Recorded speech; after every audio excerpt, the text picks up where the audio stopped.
In 3, 2, 1. Let's do it.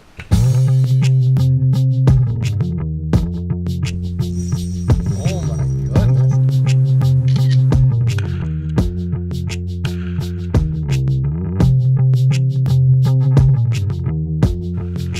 There's one. Big fish, big fish.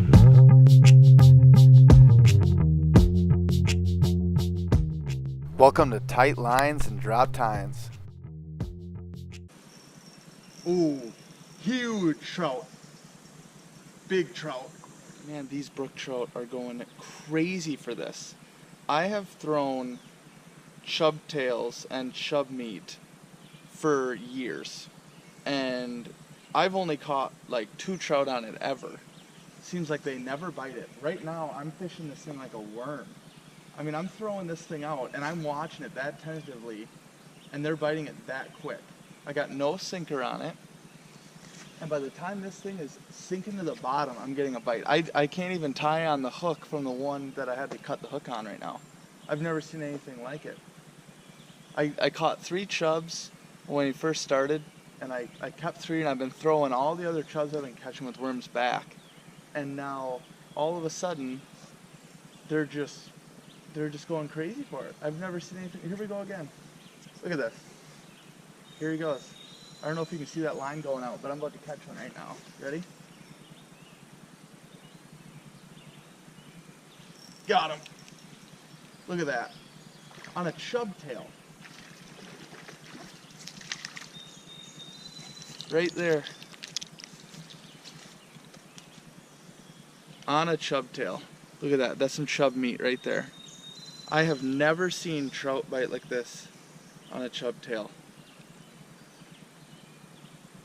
Unreal. There you go, folks.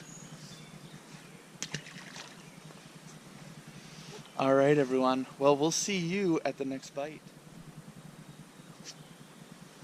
Fish on. Big fish. Big one. Here we go. Here we go. Big brookie.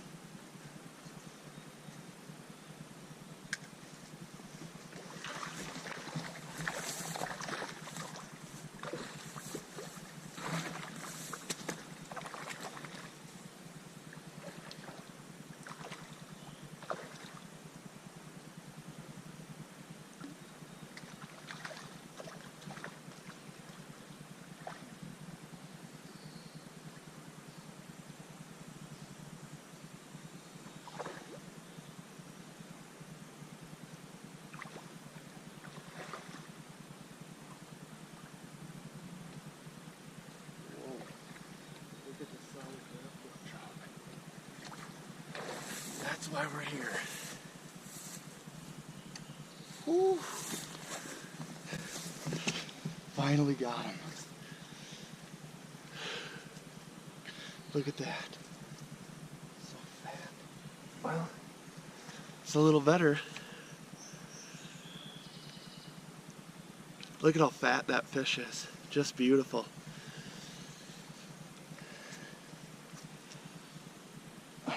We're gonna release him. I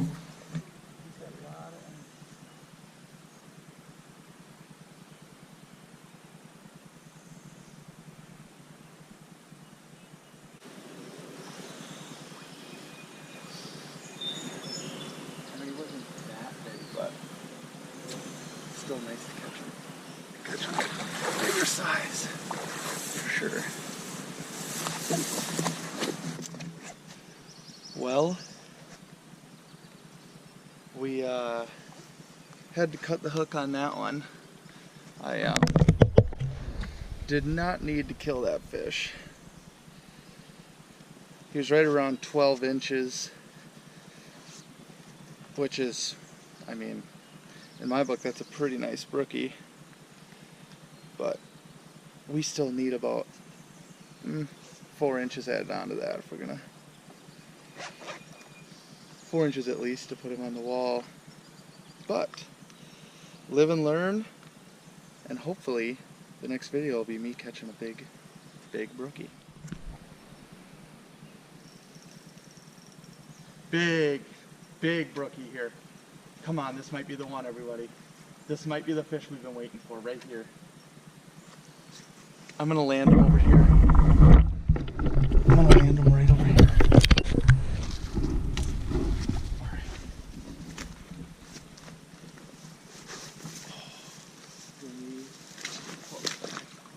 Stay pinned.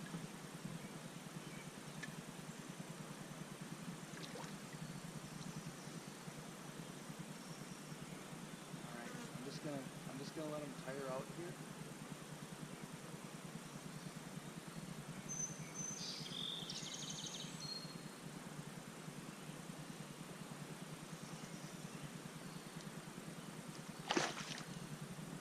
Boy, that's a nice workout. Alright, I think it's time.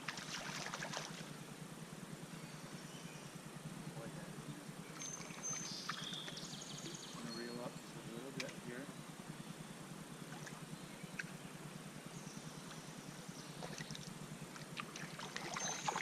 Okay, and I'm not afraid to let them fight. You know, people want to just get these fish in as fast as they can. But as long as you keep tension on them, it should be just fine.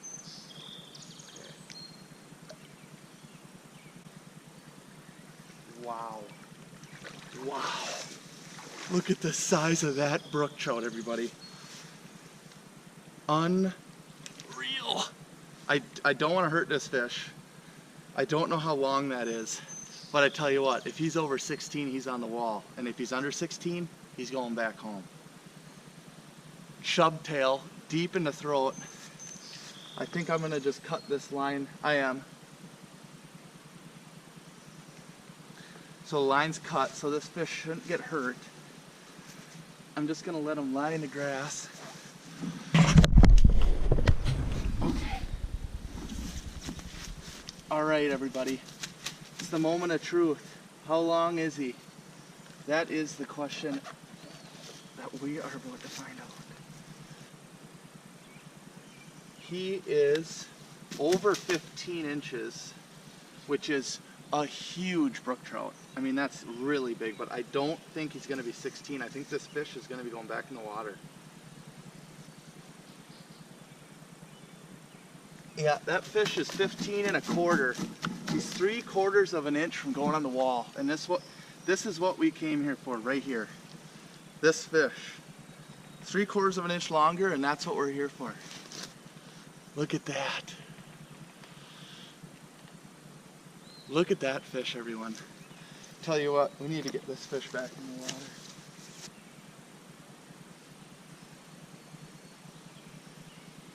He just swam off. And he's doing pretty good. He's still, oh, there he goes. He's swimming good. He just took off. Nice. Wow. Biggest brook trout I've ever caught. 15 1/4.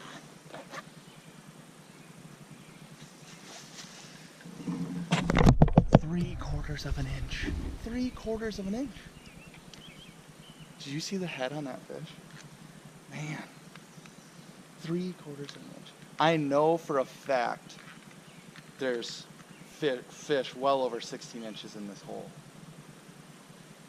But catching them's another story. That fish is down there just chilling. He looks like he's doing pretty good. I dropped him a couple times, which, to be honest with you, I'm always trying to be gentle while I'm holding them, which equals dropping them on the ground. So, little give and take on that one. So I officially have no hooks on any poles. I actually was tying a hook and I had to drop it, and I probably lost that hook. To take that one, he was just about taking my pole in the water, and it was worth it. It was absolutely worth it. Wow. Man. 3/4 of an inch. We'll get one. We'll get one. While I tie on this hook, I just wanted to talk about a couple things about that 15 1/4 inch brookie I caught. You know, especially when you're fishing in a river. In a boat, obviously not really important, but when you're fishing on a river, it's really, really important to pick out where you want to land that fish.